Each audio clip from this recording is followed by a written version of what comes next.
Komisi 3 DPR RI menegaskan bahwa kedudukan Polri berada di bawah Presiden langsung dan tidak berbentuk kementerian yang dipimpin oleh Kapolri yang diangkat dan diberhentikan oleh Presiden. Yang kedua, Komisi 3 DPR RI mendukung maksimalisasi kerja Kompolnas untuk membantu Presiden dalam menetapkan arah kebijakan Polri dan memberikan pertimbangan kepada Presiden dalam pengangkatan dan pemberhentian Kapolri sebagaimana diatur pasal 8 TAP MPR nomor 7 tahun 2000.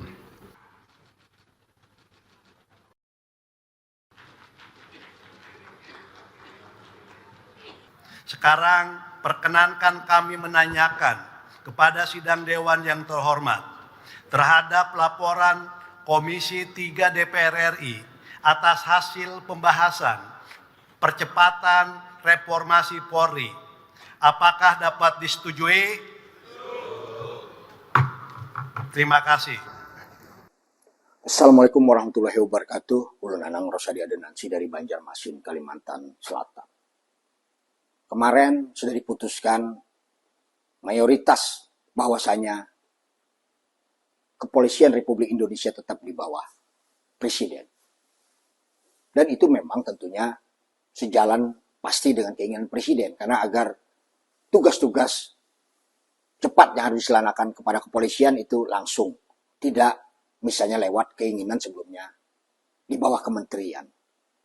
Persoalannya sebenarnya bukan di sana. Persoalannya timbul ketika Kepolisian Republik Indonesia ingin dipindahkan misalnya kepada kementerian.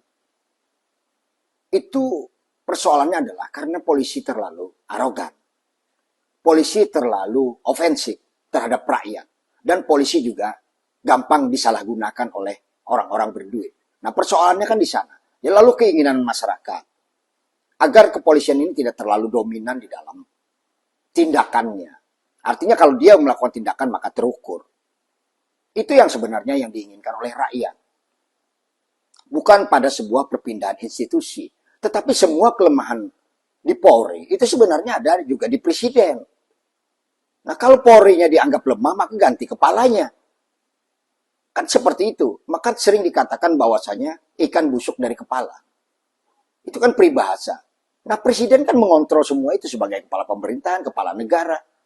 Panglima tertinggi, angkatan bersenjata misalnya. Dia kan bisa melakukan apa saja. Jadi tidak lagi omong kosong, gebrak meja. Orang bilang seperti itu.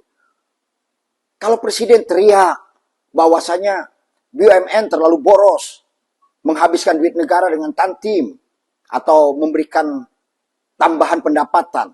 Nah, jawabannya adalah buka semua pendapatan dan pengeluaran BUMN itu. Lalu berapa tantim yang diberikan kepada mereka? Kalau dirasa tidak perlu, maka langsung buat keputusan bahwasanya tidak ada lagi pemberian tambahan selain gaji. Lalu diumumkan di media sosial pendapatan dan pengeluarannya.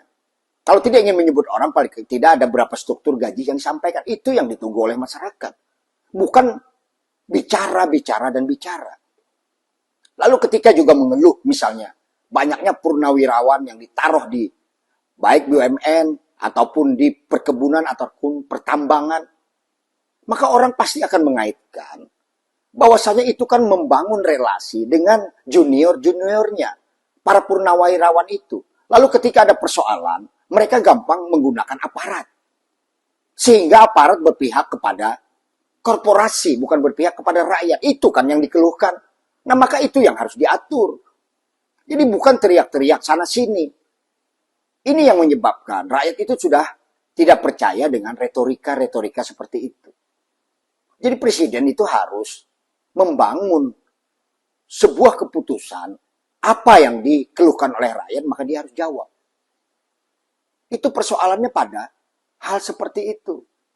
Kalau misalnya terlalu banyak partai, maka presiden melakukan upaya penyederhanaan partai. Bukan minta pilih lewat DPR RI misalnya. Atau merubah undang-undang agar presiden juga kembali seperti sebelum-sebelumnya. Dipilih oleh MPR.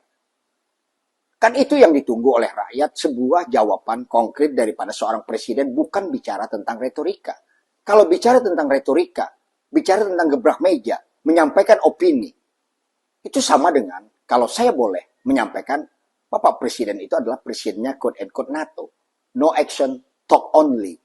Jadi hanya bisa bicara-bicara, tapi dia tidak menyelesaikan persoalan. Ketika orang teriak tentang MBG, dibandingkan dengan gaji guru, Bapak juga mestinya itu dipikirkan ketika menyeret anggaran-anggaran lain ke MBG.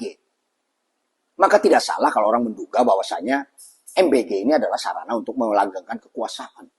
Itu yang ditunggu oleh masyarakat, ditunggu oleh rakyat. Jadi kalau hanya sekedar bicara-bicara, maka orang pasti menyampaikan bahwasanya presiden itu adalah yang paling terlemah di dalam pengambilan keputusan. Kalau misalnya teriak tentang narkoba, banyak jenderal, bukan banyak, artinya ada jenderal yang terlibat. Tapi pasti di bawah banyak yang bermain. Kemarin Teddy Minahasa misalnya dan lain-lain. Terlibat yang lain-lain juga terindikasi judi online. Dan seterusnya, dan seterusnya. Maka presiden itu harus mengambil keputusan. Yakni misalnya kalau narkoba itu tidak pernah berhenti. Maka Sat Narkoba di kepolisian itu dibuang saja. Saya ulangi, Sat Narkoba di kepolisian itu dibuang saja. Cukup BNN. Satu pintu di BNN. Sehingga apa? Kalau misalnya ada terjadi penyalahgunaan, tinggal satu pintu saja BNN, kalau perlu tembak kepalanya oleh Bapak sendiri.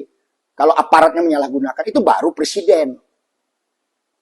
Ada langkah-langkah konkret yang dilakukan, bukan sekedar omong kosong. Karena kita tahu Sat Narkoba di kepolisian itu juga banyak permainan-permainan.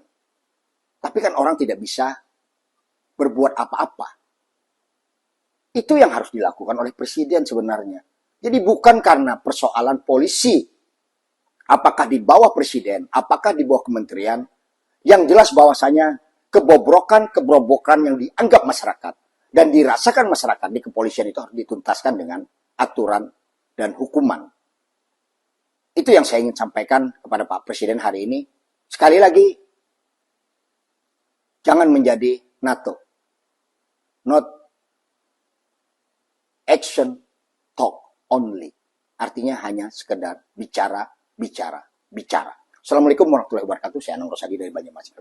Ciao.